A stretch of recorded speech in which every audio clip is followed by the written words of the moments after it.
tuduhan ini memang jeplak asal mangap dari orang-orang yang mungkin cari sensasi. Kali ini sensasinya menjadi bumerang, memakan tuannya sendiri. Mulutmu harimaumu. Nah, ini tepat untuk Nursugi dan Bambang Trimulyono. Kalau kita merujuk dari keputusan pengadilan negeri tingkat pertama ini, saya mewakili jutaan orang di Indonesia berbahagia, dan hanya satu kata yang ingin saya sampaikan kepada Bambang Tri dan Nursugi: rasakno kowe. Kapokmu kapan? Makane jadi orang itu jangan aneh-aneh, jangan nyeleneh menuduh orang tanpa data dan fakta. Nah, inilah hasilnya.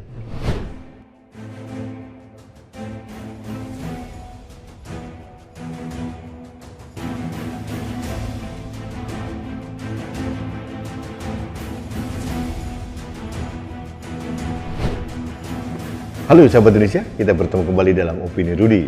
Sahabat Indonesia, masih ingat kasus tuduhan ijazah palsu yang ditembakkan oleh Bambang Trimulyono dan diamplifikasi oleh Nursugi. Akhirnya kedua orang ini memakan tuah dari perbuatannya sendiri. Dia disangkakan melakukan pelanggaran pidana dengan menyebarkan berita palsu dan menggunakan agama sebagai dalih untuk menyebarkan tuduhan-tuduhan yang tidak pada tempatnya. Dalam persidangan yang cukup lama, akhirnya Bambang Trimulyono ini divonis 6 tahun penjara. Demikian pula Nursugi, dia juga divonis 6 tahun penjara.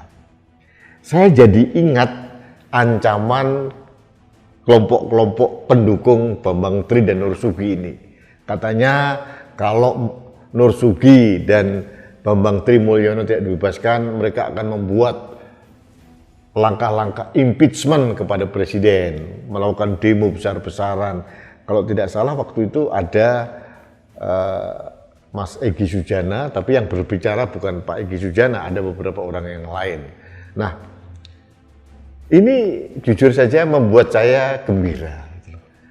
Harus ada reward and punishment di negeri ini. Punishmentnya ya seperti yang diterima Bambang Tri ini. Kalau Anda melakukan fitnah membabi buta tanpa dasar, ya inilah hasilnya. Jadi jangan dibalik-balik menuduh siapapun, apalagi kepala negara, terus kemudian kepala negaranya disuruh membuktikan. Lah, lucu, harusnya Bambang Tri dan Nursugi ini yang membuktikan di mananya kepalsuan itu ada. Jangan-jangan tuduhan Anda tuduhan palsu dari orang yang palsu. Wong sudah jelas ada testimoni dari teman-teman Pak Jokowi waktu sekolah. Juga ada penjelasan dari kepala sekolah, juga teman kuliah maupun dari kampus, bahwa yang jelas bahwa Pak Jokowi tidak pernah membohongi masyarakat Indonesia. Kalau tuduhan ini ditanggapi oleh Presiden Jokowi, ini jujur saja menghabiskan energi yang tidak perlu. Bayangkan seorang Jokowi itu pernah masuk kontestasi Pilkada Solo selama 2 kali, kemudian Pilgub DKI Jakarta sekali, dan kontestasi Pilpres tahun 2014-2019. Semua dimenangkan oleh Pak Jokowi. Nah, kita kan berpikir, nalar kita jalan. Pada saat seseorang mencalonkan diri jadi pemimpin daerah maupun pemimpin negara, ada proses administrasi, proses verifikasi, ijazah, dan data-data yang lain. Masa sih KPUD Solo, KPUD Jakarta, dan KPU Pusat dibohongi oleh Presiden Jokowi? Saya tidak yakin. Jadi memang tuduhan ini memang jeplak asal mangap dari orang-orang yang mungkin cari sensasi. Kali ini sensasinya menjadi bumerang, memakan tuannya sendiri. mulutmu harimaumu. Nah, ini tepat untuk Nur Sugi dan Bambang Trimulyono. Harimau yang kau teriakkan, kau aumkan dengan tuduhan-tuduhan palsu sekarang memakan dirimu sendiri. Pengadilan Negeri di Solo memvonis kalian 6 tahun penjara. Memang belum inkrah, masih ada proses banding, kasasi atau apa. Tapi kalau kita merujuk dari keputusan Pengadilan Negeri tingkat pertama ini, saya mewakili jutaan orang di Indonesia berbahagia, dan hanya satu kata yang ingin saya sampaikan kepada Bambang Tri dan Nur Sugi, rasakno kuwi. Kapokmu kapan? Makanya jadi orang itu jangan aneh-aneh, jangan nyeleneh menuduh orang tanpa data dan fakta. Nah, inilah hasilnya. Mungkin kalian tidak berpikir jauh, gak berpikir panjang. Tuduhan ini kalau diamplifikasi oleh kelompok-kelompok di luar negeri itu berbahaya loh. Itu menurunkan kepercayaan publik kepada Indonesia. Masa sih Indonesia, negara sebesar ini, dipimpin oleh seorang yang mempunyai ijazah palsu? Impossible. Tidak mungkin, tidak nalar.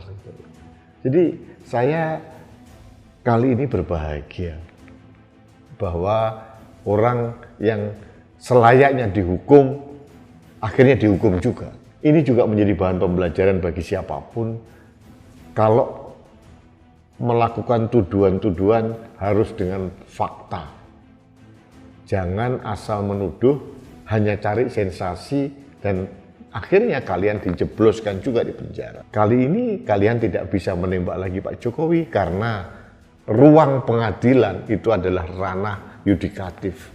Dan kita semua tahu selama ini Presiden Jokowi tidak pernah ikut campur atau intervensi di ranah yudikatif. Presiden kita sangat taat asas, taat hukum. Hukum dijadikan panglima. Trias politika dijalankan dengan baik. Ada legislatif, ada eksekutif, ada yudikatif. Presiden Jokowi tahu persis menempatkan diri. Jadi, jangan lagi kalian menuduh lagi bahwa ini seolah Pak Jokowi intervensi di dunia peradilan. Nah, kalian salah lagi. Kalian bohong lagi nanti. Kalian menyebarkan hoax. Nanti semakin dikunyah oleh harimaumu lagi.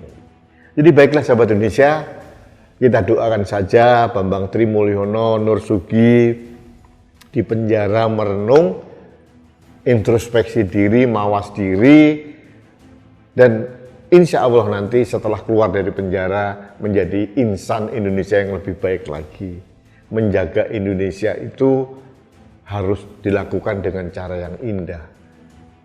Mengkritik itu boleh-boleh saja, dan saya tahu pasti Presiden Jokowi tidak anti kritik, tapi mengkritik dengan memfitnah atau mencaci maki itu jelas sekali bedanya. Jadi kalian sekarang bukan mengkritik, tapi sudah menyebarkan fitnah, dan fitnah ini untuk orang yang paling bertanggung jawab dalam kehidupan masyarakat di Indonesia, yaitu Presiden Republik Indonesia. Jadi kalian kena tuah dari apa yang Anda lakukan sendiri. Terima saja. Jangan nyentil-nyentil, jangan marah-marah, lalu kembali menuduh ke sana kemari. Itu tidak gentle. Berani berbuat, harus berani bertanggung jawab. Bambang Tri, Nur Sugi, etapa 1 ini selesai. Kita tunggu apakah ada proses hukum yang lain di tingkat banding maupun kasasi. Tapi untuk sementara ini saya berbahagia karena orang yang menyebarkan hoax, menyebarkan fitnah sudah mendapatkan ganjarannya yang pas, dihukum 6 tahun penjara. Baik sahabat Indonesia, terima kasih. Ini opini saya cukup ringan, hanya kebahagiaan saya dan saran saya kepada orang-orang yang sering menyebarkan fitnah. Mudah-mudahan ke depan tidak ada lagi menyebarkan fitnah tanpa data dan fakta. Itu saja. Baik sahabat dunia, terima kasih Anda telah mengikuti Opini Rudi. Kita bertemu kembali dalam Opini Rudi selanjutnya. Salam satu Indonesia, salam Pancasila. Saya Rudi Eskandar.